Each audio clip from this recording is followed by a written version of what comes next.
The annual HOA barbecue was in full swing. The community's HOA president, a woman who would come to be known as Karen, was holding court, basking in the praise for a party she'd strong-armed everyone into funding. What she didn't know was that her world was about to come crashing down. A giant inflatable movie screen had been set up by a homeowner she'd been harassing, but it wasn't for a family film.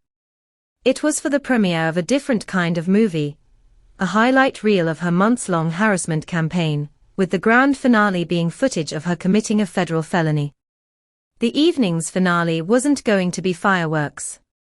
It was the scheduled arrival of 2 police officers, arranged by the homeowner to take a formal report, as her guests watched a highlight reel of her crimes. This is the story of how one resident took back his life and exposed his nightmare HOA president. It all started, as these things so often do, with something small. When I first moved into the neighborhood, I was just looking for some peace and quiet. I'd just left a bad situation and wanted a home that felt like a sanctuary. For the first few months, it was exactly that. Then Karen was elected HOA president. Her name isn't really Karen, but if the designer sunglass wearing, talking down to the landscaper's shoe fits, you wear it.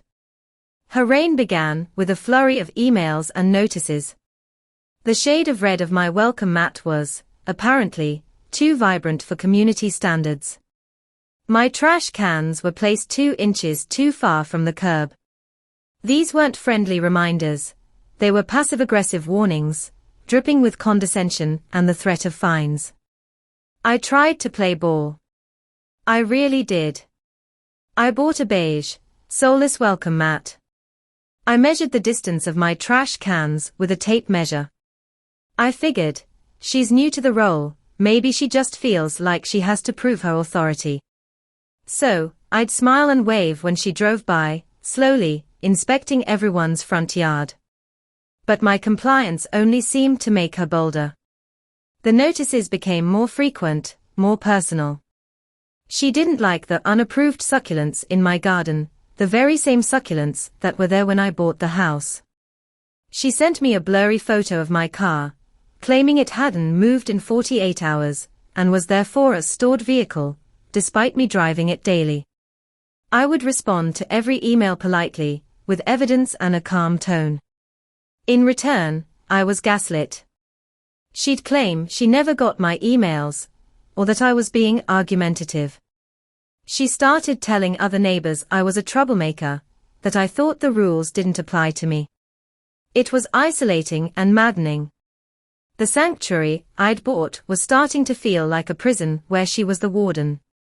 The breaking point came on a Saturday morning. I walked outside to find my small, carefully attended vegetable garden had been destroyed. Not by an animal. The stems were cleanly snipped. My tomato plants were uprooted and tossed aside. There was no direct evidence, but I knew. I just knew it was her. It was an escalation from bureaucratic nonsense to actual property damage. That's when I realized that being reasonable just wasn't going to work. You can't reason with unreasonable people. When I reported the vandalism to the HOA board with photos, they sent back a generic reply a week later stating they'd discussed the matter with the president and considered it closed. They were her cronies, and they were protecting her. That night, I decided I was done being a victim. I wasn't going to get angry. I was going to get evidence. The next day, I had 4 high-definition, night vision security cameras installed around my property. They weren't hidden. I wanted her to see them. One was pointed directly at my porch and mailbox. Another covered the garden. A third watched my driveway, and the fourth had a wide-angle view of the street. For a few weeks, things went quiet. The violation notices stopped. I saw her drive by my house even slower than before, her eyes fixed on the cameras. I thought maybe, just maybe, that was the end of it. But her malice was stronger than her common sense. The escalation came around midnight. I got a motion alert on my phone. I watched in real time as a figure in a hoodie walked up to my mailbox. They opened it, pulled out my mail, and walked off. The camera was so clear you could practically read the brand name on her sneakers as she scurried away. It was Karen. She was stealing my mail. My heart was pounding. This wasn't just petty harassment anymore. This was a federal crime. I saved the footage, my hands shaking. I knew I had her. But what was the best way to use it? If I just sent it to the HOA, they'd bury it. If I just went to the police, it might become a drawn-out, she said, battle, and she'd rally the neighborhood against me. I needed to do something undeniable. Something that would strip away her power base and expose her to everyone at once. That's when I saw the email for the annual HOA barbecue. It was her baby, the social event of the year where she played the benevolent queen of the neighborhood. The email mentioned she wanted it to be the biggest and best one yet. An idea, a glorious, theatrical, and slightly unhinged idea, began to form. I consulted with a lawyer, who confirmed the serious risks of publicizing the footage, like a potential defamation suit. But given the months of harassment, property damage, and now a federal offense, I felt this was my only way out.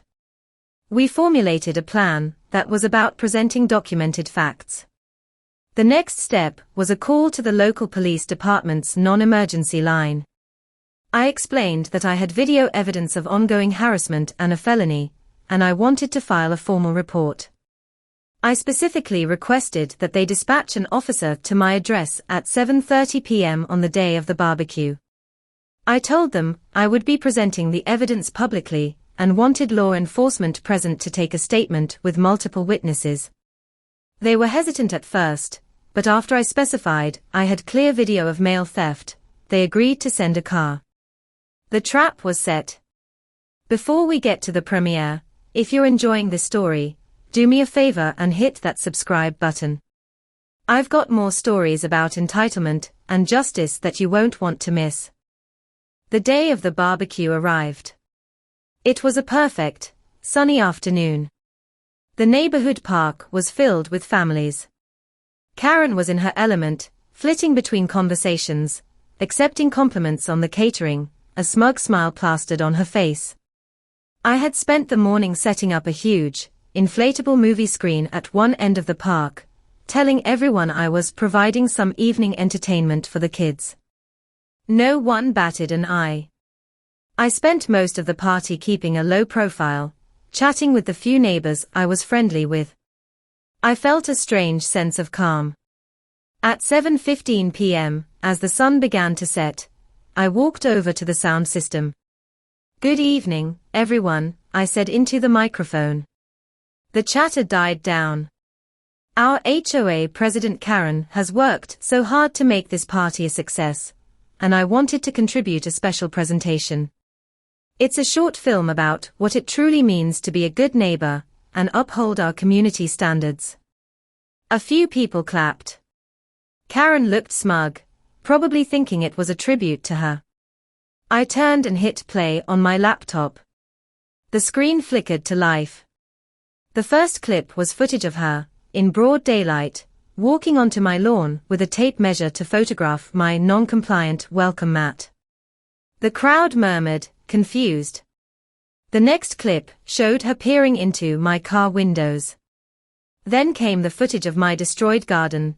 She wasn't in that shot, but it set the stage. I let the clips of petty harassment play for a full minute, a highlight reel of her obsession. Then, the tone shifted. The screen showed the date and time stamp, 12:03 a.m. The hooded figure appeared. Pin-drop silence fell over the party as they watched Karen, their esteemed president, walk up to my house, steal a handful of mail from my mailbox, and scurry into the darkness. I played it twice, the second time zoomed in on her face as she glanced back. There was no denying it. It was her. The collective gasp from the crowd was the most satisfying sound I have ever heard. People looked from the screen to a now pale and frozen Karen and back again. Her husband tried to rush the laptop, yelling about privacy, but a few of the bigger guys in the neighborhood, who had also been targets of Karen's tyranny, quietly stepped in his way. And that's when I saw them.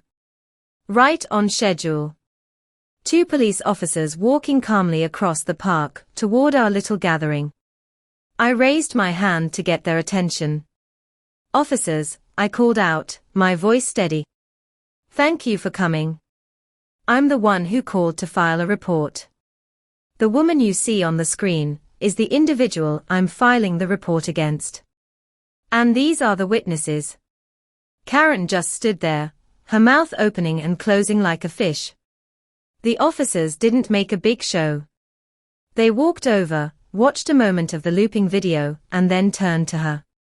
One of them said, quietly but firmly, "We need to ask you a few questions. Let's take a walk." They escorted her away from the party, away from the shocked stares of the community she thought she ruled. She wasn't cuffed, but the sight of her being led away by police was a humiliation more potent than any fine she had ever levied. The aftermath was swift. The HOA board went into full panic mode. An emergency meeting was called, and dozens of angry homeowners showed up. Within a month, the entire board, including Karen, had been forced to resign under immense pressure. The legal process was slower, but just as decisive. I turned over all the unedited footage to the U.S. Postal Inspection Service, which handles mail theft investigations. They take mail theft very seriously. It took several months, but faced with undeniable evidence, Karen eventually pleaded guilty to a felony charge. She avoided jail time, but received 5 years of probation and a significant fine. And the best part? Our HOA's bylaws, like many, state that a person convicted of a felony is ineligible to serve on the board. So she was legally barred from ever holding that position in our neighborhood again. Our neighborhood is different now. The new board is reasonable.